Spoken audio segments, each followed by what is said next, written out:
Bé, nosaltres en el nostre torn de paraula direm que des del nostre grup considerem que des de l'equip de govern del PP s'estan burlant les institucions, s'estan menyspreant a la ciutadania, s'estan menyspreant a ciutadans de Xàtiva. 4.480 euros val este plenari, 4.480 euros sols n'hi ha un punt de l'ordre del dia que hem proposat este grup municipal, sols n'hi ha preguntes que ha presentat l'oposició, només n'hi ha propostes i vostès adjudiquen tots els contrats a la Junta de Govern local, vostès fan tota la fira a la Junta de Govern local, furtant-li a la ciutadania el dret que té a decidir. Per això el nostre grup retirarà la proposta i les preguntes formulades.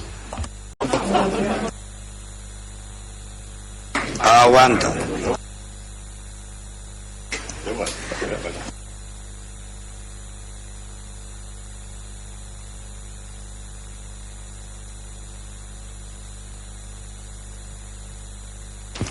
Molt bé, senyor.